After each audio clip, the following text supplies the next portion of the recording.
நிறைய இப்போது லப்பர் பந்தாக இருக்கட்டும், அப்போவுமே வந்து எனக்கு என்னென்ன ட்விட்டரில் இப்போ நான் பெருசாக அதை ஃபாலோ பண்ணாதப்போ அவர் வந்து எனக்கு என்னென்ன வாழ்த்து வருது, என்னென்ன இது வருதுங்கிறதெல்லாம் எனக்கு ஸ்க்ரீன்ஷாட்டு, அப்புறம் அதோடைய ஷேர்லாம் பண்ணி ரொம்ப என்னுடைய வெற்றியை, என்னுடைய சந்தோஷத்தை வந்து ரொம்ப அவரு எனக்கு ரொம்ப பக்கபலமாக இருந்தார். ஸோ அந்த மாதிரியான ஒரு நண்பர், அப்படின்னா ஒரு நல்ல மனுஷன். மிஸ்கின் சார் சொன்னார், இந்த படத்தில் நேர்மையும் உண்மையும் இருந்தால் அந்த படம் கண்டிப்பாக ஜெயிக்கும், நான் இன்னும் பார்க்கல அப்படின்னு சொன்னார். நான் பார்த்துட்டேன் படம், போன வாரம் தான் பார்த்தேன், கூப்பிட்டாங்க. அவர் சொன்னால் ரெண்டுமே தாண்டி சோலும் இருக்குது இந்த படத்தில். ஸோ கண்டிப்பாக இந்த படம் ஜெயிக்கும், கண்டிப்பாக உங்களுக்கும் பிடிக்கும். ஏன் அப்படி சொல்கிறேன்னா, அதுக்கு நானே நல்ல ரீசன். 2 மாதத்துக்கு முன்னாடி நானும் அப்படி ஒரு வெயிட் பண்ணிகிட்டு இருந்தப்போ இதே பத்திரிகை, இதே மக்கள் எனக்கு அந்த இதை கொடுத்தாங்க. நான் சொல்கிறேன், சக்திவேல், குணா, அப்புறம் எல்லாத்தையும் உங்களுக்கு அந்த நம்பிக்கை, நான் முன்னாடி இங்கே நிற்கிறதுக்கு இவங்க தான் காரணம். கண்டிப்பாக அதை பண்ணுவாங்க. ஸோ இந்த படத்தையும் சப்போர்ட் பண்ணுங்கள். கண்டிப்பாக இந்த படம் உங்களுக்கு பிடிக்கும். இதில் ரொம்ப எப்படி சொல்கிறது, நல்ல படத்தை தாண்டி ரொம்ப என்டர்டெயினாக இருக்கும். நான் அதுதான் குணா கிட்ட சொல்லுவேன், குணா நல்ல படம் ஓகே பார்த்துட்டு அவங்களுக்குள்ளே பேசிட்டு போயிடுவாங்க, என்டர்டெயின் படம் மட்டும்தான் அடுத்தவங்க கிட்ட சொல்லுவாங்க. ஸோ இந்த படத்தை நான் எல்லாத்துலேயும் சொல்கிறேன், ஏன்னா ரொம்ப எங்கேஜாக ரொம்ப சுவாரஸ்யமான ஒரு படமாக இருந்தது. அதே மாதிரி சக்திவேல் ப்ரோ சொன்ன மாதிரி அம்மா கேரக்டர் எனக்கு ரொம்ப எல்லா கேரக்டரும் நல்லா பண்ணியிருந்தாங்க. எனக்கு அவங்க கேரக்டரோட ஸ்க்ரீன் ப்ரெசன்ஸாக இருக்கட்டும் எனக்கு ரொம்ப, இந்த படம் பார்க்கும்போது எனக்கு ஒரு, நான் குணா கிட்ட கேட்டேன், அந்த அம்மா ரொம்ப சூப்பராக பண்ணியிருக்காங்க குணா அப்படின்னு சொன்னேன். ஸோ மேம் வாழ்த்துக்கள். இது எல்லாருமே நிறைய பண்ணியிருக்காங்க, அவங்களுக்கு என் வாழ்த்துக்கள் தேவைப்படாது, உங்களுக்கு நான் ஃபஸ்ட் டைம் பார்க்க நான் சொல்கிறேன். ஸோ இந்த படம் அவ்வளோ உண்மையாகவும் நேர்மையாகவும் ரொம்ப அழகாகவும் இருக்கும். அதே மாதிரி ரொம்ப ஃப்ரெஷ்ஷாக இருந்துச்சு. டெக்னிக்கல் டீம் பாண்டியராஜ் கேமராமேன் அவராக இருக்கட்டும், ஷான் லோகேஷோடைய மிகப்பெரிய ஃபேன், முக்கியமாக அவரோட ட்ரைலர் கட்டுக்கு. இப்போ இந்த ட்ரைலர் கட்டும் எனக்கு ரொம்ப பிடிச்சிருந்துச்சு. ஸோ ஷான் லோகேஷ் எல்லா டீமுக்கும், டெக்னிக்கல் டீமுக்கும் ரொம்ப ரொம்ப நன்றி. கண்டிப்பாக இந்த படம் ஜெயிக்கும், அதுக்கு ஃபஸ்ட்டு நான் வாழ்த்து சொல்கிறேன். அதுக்கப்புறம் நீங்கள் அதை சப்போர்ட் பண்ணுங்கள். ரொம்ப நன்றி என்னை இன்வைட் பண்ணதுக்கு டீமுக்கு ரொம்ப ரொம்ப நன்றி. சரி, தெருக்கூத்து கலைஞர்கள் இங்கே வந்து வேலை சிறப்பிச்சதுக்கு ரொம்ப நன்றி. அவர் வேறு அடி வாங்கினார், நான் பக்கத்தில் அங்கே உட்காந்து எனக்கே அவ்வளோ வலிச்சுது, என் மேலே பட்டுருமோன்னு பயத்திலே இருந்தேன். பட் நீங்கள் எப்படி தாங்குறீங்கன்னு தெரியல. ஸோ உங்களுக்கு ரொம்ப நன்றி, வந்ததுக்கு ரொம்ப நன்றி. அனைவருக்கும் வணக்கம். இந்த படத்தில் நடிக்கிறதுக்கு எனக்கு வாய்ப்பு கிடைக்கிறது காரணமாக இருந்த குணாநிதி அவர்களுக்கு நன்றி. குணா ரொம்ப சினிமா பயங்கரமாக நேசிப்பார். அதே மாதிரி வந்து கற்றுக்கிறதுக்கும் ரொம்ப ஆர்வமுள்ள ஒரு நல்ல நண்பர் எனக்கு. நாங்கள் வந்து சினிமா பேசுவோம், அரசியல் பேசுவோம், சமூகம் சார்ந்து பேசுவோம். எல்லாத்துலேயுமே வந்து மாற்று கருத்துக்கள் இருந்தால் கூட அதை ரொம்ப பண்போடு அவர் வந்து ரிசீவ் பண்ணிப்பார். இன்னொருத்தர் கூட அவரோட கேரக்டரை பற்றி சொன்னாங்க, ஒரு சிறந்த பண்பாளன்ட்டு. அது ரொம்ப உண்மை. அதுக்கப்புறம் தயாரிப்பாளர் சபரீஷ், அவர் தோழர்னு வாஞ்சியாக கூப்பிட்றதே எனக்கு வந்து ரொம்ப சந்தோஷமாக இருக்கும். அப்புறம் சங்கமித்ரா, அவங்கள்ட்ட ஒரு பயங்கரமான ஒரு கெத்தான ஒரு பர்சனாலிட்டி இருக்கும். I admire you so much. And இன்றைக்கி நீங்கள்லாம் வந்து கூத்து கலைஞர்கள்னு தெரிஞ்சது எனக்கு ரொம்ப சந்தோஷமாக இருந்தது. இந்த படத்தை வாழ்த்த வந்திருக்கும் தமிழரசனுக்கு நன்றி. இந்த படத்தில் செம்பன் வினோத் அவர்களுக்கு மனைவியாக நடிச்சிருக்கேன். தீக்ஷான்னு ஒரு சின்ன குழந்தை எனக்கு மகளாக நடிச்சிருக்காங்க. அவங்களும் ரொம்ப ஒரு சிறந்த பெர்ஃபார்மன்ஸ் பண்ணியிருக்காங்க. இசை அஜீஷ், நான் அந்த எல்லா பாடல்களும் திரும்ப கேட்டிருக்கேன். காளியம்மா சாங்கும் புலியாறு சாங்கும் எனக்கு வந்து ரொம்ப ஃபேவரட். அண்ட் பிஜிஎம் ஆல்சோ அந்த படத்தை வந்து அவ்வளோ அழகாக எலிவேட் பண்ணியிருக்கு. ஸோ ரொம்ப நல்ல டெக்னீஷியன்ஸ் இந்த ஃபிலிமில் இருக்காங்க. பாண்டியகுமார் சாரோட சினிமாட்டோகிராஃபி வந்து வேறு லெவலில் இருந்துச்சு. லொக்கேஷன்ஸ் முக்கியமாக, ஏன்னா தமிழ்நாடு கேரளா பார்டர்னும் போது ரொம்ப அற்புதமான லொக்கேஷன்ஸை வந்து கண்டுபிடிச்சி உழைச்சிருக்காங்க. இந்த படத்துக்கு ரொம்ப உழைச்சிருக்காங்க. And Sharath also is a wonderful artist. இந்த படத்தில் ரொம்ப முக்கியமான கேரக்டர்ஸ் பண்ணியிருக்கவங்க அஜய் அண்ட் இதயா. நிறைய அடி வாங்கியிருக்காங்க, அவ்வளோ அடி வாங்கியிருக்காங்க, பாவம் ரொம்ப உழைச்சிருக்காங்க. ஒரு நல்ல கதை வந்திருக்கு.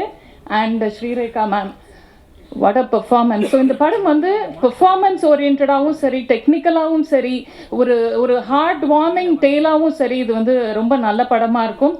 அதுக்கப்புறம் ரொம்ப முக்கியமான கதாபாத்திரத்தில் காளி, ஐயோ அந்த அந்த அதனுடைய சார் மிஷ்கின் சார் சொன்ன மாதிரி அந்த கண்ணு, அதனுடைய எக்ஸ்பிரஷன்ஸ் எப்படி கொண்டு வந்தாங்கன்னு தெரியல. Hats off to you also sir.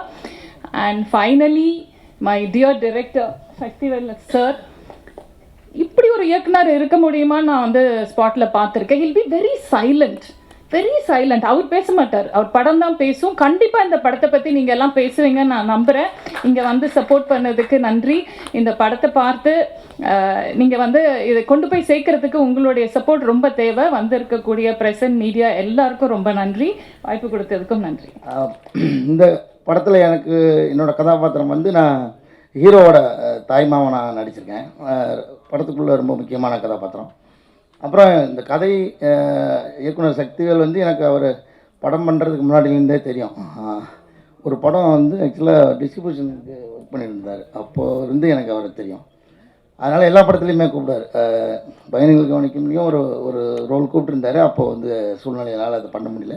இதில் வந்து முக்கியமான ஒரு ரோல் அவரோட ஒர்க் பண்ணதில் எனக்கு ரொம்ப மகிழ்ச்சி. இந்த கண்டென்ட்டுக்குள்ளே இருக்கிறது எனக்கு நிறைய ரிலேட் பண்ணிக்க முடியாத நிறைய சம்பவம் இருக்குது. அதெல்லாம் வெளியில் சொல்லலாமா இல்லையான்னு ரொம்ப நாளாக ஒரு யோசனை. ஏன்னா இது மிஸ்கின் சாரே பேசும்போது நிறையா கொஞ்சம் இது மனிதர்கள் அப்படிலாம் மாற்றி பேச வேண்டிய சூழ்நிலை இருக்குது. ஏன்னா நமக்கு அந்த டேம் வந்து கரெக்டாக இல்லையான்னு இன்னும் புரியல. வேறு இது பொது வழியில் மைக்கில் பேசலாமான்னு வேறு தெரியல. அப்புறம் அவர் சொன்னதுக்கப்புறம் எனக்கு என் வாழ்க்கையில் நடந்த ஒரு கதையை சொல்லிடலான்னு நான் முடிவு பண்ணிட்டேன். நான் எப்படியும் மாட்டேன், நாங்கள் 2 பேரும் சேர்ந்து மாட்டிக்கிறோம் அப்படின்ட்டு தான்.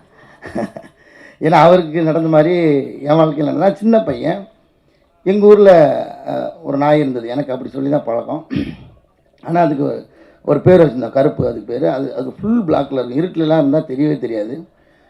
அது வந்து எங்கள் பெரியப்பா வீட்டில் இருந்துச்சு. எங்கள் அப்பாவுக்கு வந்து நாய் வளர்க்குறது பிடிக்காது. ஏன்னா அது வந்து ஒரு நாள் என்றைக்கா இருந்தாலும் ஒரு நாள் நம்ம இருக்கும்போதே அது நம்மகிட்ட விட்டு பிரிஞ்சு போவோம். அதனால் அந்த சோகத்தெல்லாம் நம்மளால் தாங்க முடியாதுன்ட்டு அவர் வந்து அது மேலே விருப்பப்பட மாட்டார். நாய் வளர்க்குறது எங்கள் அப்பாவுக்கு பிடிக்கவே பிடிக்காதனால எங்கள் வீட்டில் நாய் வளர்க்கலாம். எனக்கு நாய் வந்து பர்சனலாக பிடிக்கும்.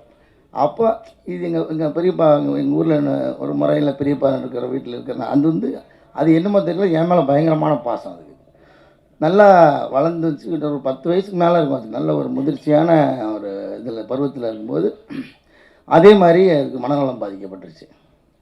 இப்போ என்னென்னா அது வேறு யாருமே அதை நெருங்கவே முடியல. கிட்டத்தட்ட ஊரில் ஒரு 10-13 பேரை கடிச்சிச்சு. இப்போ ஒட்டுமொத்த ஊரும் அந்த நாய்க்கு எதிராக திரண்டு நிற்கிது.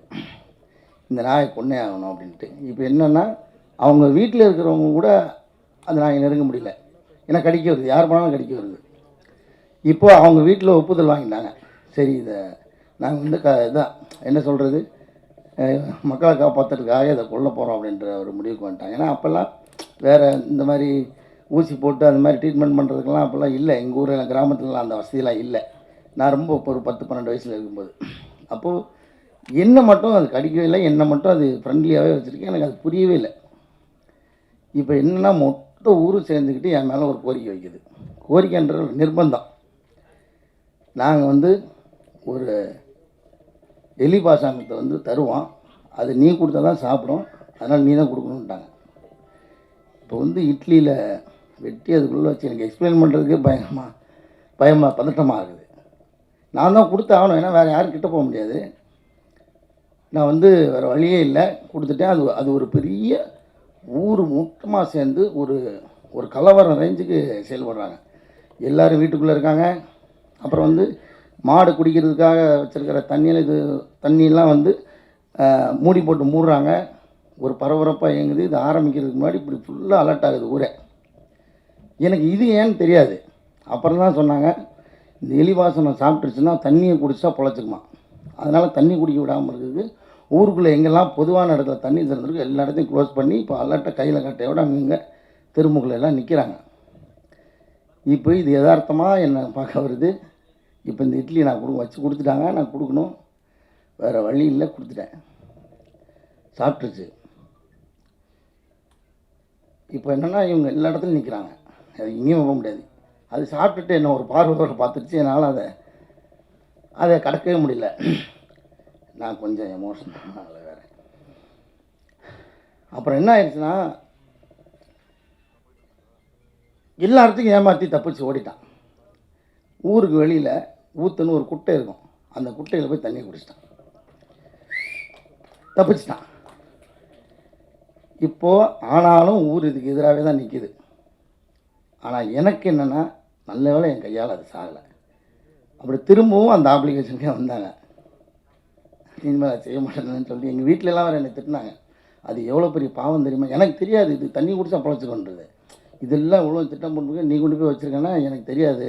அவங்க கொடுக்க சொன்னாங்க, இல்லை நான் தான் கொடுத்து ஆகணுன்ற இடத்துல வந்ததுனால நான் கொடுத்துட்டேன் அப்படின்னு சத்தம் போட்டாங்க. இனிமேல் அதை பண்ணக்கூடாது, அது பெரிய பாவம் அப்படின்னு சொன்னதால நான் பண்ணல. அப்புறம் இந்த ஒட்டுமொத்த ஊரும் ஒன்று திரண்டு எப்படிலாம் முடியுமோ அப்படிலாம் ஒரு திட்டமிட்டு அதை பிடிச்சி கடைசியில் தூக்கில் ஏற்றினாங்க. ஊரில் வந்து மாட்டு வண்டியில் தூக்கில் ஏற்றுவாங்க. அதை கூட எனக்கு விளக்கமாக சொல்கிறதுக்கு பதட்டமாக தான் இருக்குது. சாதாரணமாக மாட்டு வண்டியில் சுருக்கு போட்டு கட்டி வச்சுருவாங்க. அந்த மோக்கால்னா அந்த மாடு கட்டுற இடத்துல கட்டி வச்சுருவாங்க. அப்புறமா பின்பக்கமாக இருந்து வண்டியை வாரிடுவாங்க. அந்த மோக்கால் அப்படி தூக்கிடும். அது துடிச்சு செத்துரும். இப்போ என்னென்னா ஊருக்கு எல்லா மக்களையும் காப்பாற்றிட்டோம். ஒரு வெறிநாய் கடியிலேருந்து எல்லோரும் காப்பாற்றிட்டோம்னு ஒன்று இருக்குது. ஆனால் இந்த நாய் செத்துருச்சு. இந்த சூழ்நிலையில் யார் பக்கம் நிற்கிறதுன்றது எனக்கு அப்போவே தெரியல எனக்கு. அது மாதிரி இந்த படத்துக்குள்ளே ஒரு பதட்டம். நான் நடித்தம்போதுலாம் பெருசாக அதுக்குள்ளே எனக்கு கதை தெரியும். எனக்கு தான் விஷுவல் நான் படம் ஃபுல்லாக பார்த்துட்டேன். அப்புறம் பார்த்தோன்னே எனக்கு அந்த பதட்டம் அதுக்குள்ளே தொட்டிருச்சு எனக்கு. அது மாதிரி நிறைய பேருக்கு அனுபவம் இருக்குன்னு நினைக்கிறேன். இன்னும் நிறைய பேசணும் நாங்கள். அப்புறம் ரொம்ப சீரியஸாக போய்ட்டு கேரளாவில் ஷூட்டிங்லாம் நடக்கும்போது ரொம்ப ஜாலியாக இருக்கும். வெளியில் அதாவது ஷூட் முடித்ததுக்கப்புறம் ஹோட்டல் ரூம்லாம் வந்துட்டு ஒரு நாள் வந்து எல்லோரும் கதவை சாத்திட்டு பிரியாணி பண்ணோம். வேறு ஒன்றும் இல்லை. ஏன்னா ஒரு 10-15 நாள் ஆச்சு நமக்கு இந்த ஒரு சாப்பாட்டு பிரியாணி. நான் எப்போ என் வண்டியில் கிச்சன் வந்து காரில் டிக்கியில் இருக்கும். எல்லாமே ஒரு மினிமைஸாக அப்படி வச்சுருப்பேன். ஆனால் ஒரு குக்கர் மட்டும் பெருசாக இருக்கும். ஒரு 10 பேர் வந்தால் சேர்ந்து சாப்பிட்ற மாதிரி. அந்த மாதிரியான ஒரு குக்கரை அந்த ஹோட்டலுக்காரங்களுக்கே தெரியாமல் கடத்தி கொண்டு போய் உள்ளே வச்சு கதவை சாத்திட்டு முழு பிரியாணி உள்ளே வச்சு செஞ்சுட்டு திருப்தியாக அன்றைக்கி நைட்டு சாப்பிட்டோம். ஸோ அந்த மாதிரியான நிறைய அனுபவம் இருக்குது படத்துக்குள்ளே வேலை செய்யும்போது இருந்த அனுபவம். எல்லாருக்குமே ரொம்ப நன்றி. இன்னும் நிறைய பேசுகிறதுக்கு இருந்துச்சு, ஆனாலும் எனக்கு டைம் இல்லை. ரொம்ப நன்றி. எல்லாருக்கும் தனித்தனியாக பேர் சொல்கிறதுக்கும் எனக்கு நேரம் இல்லை. ரொம்ப நன்றி.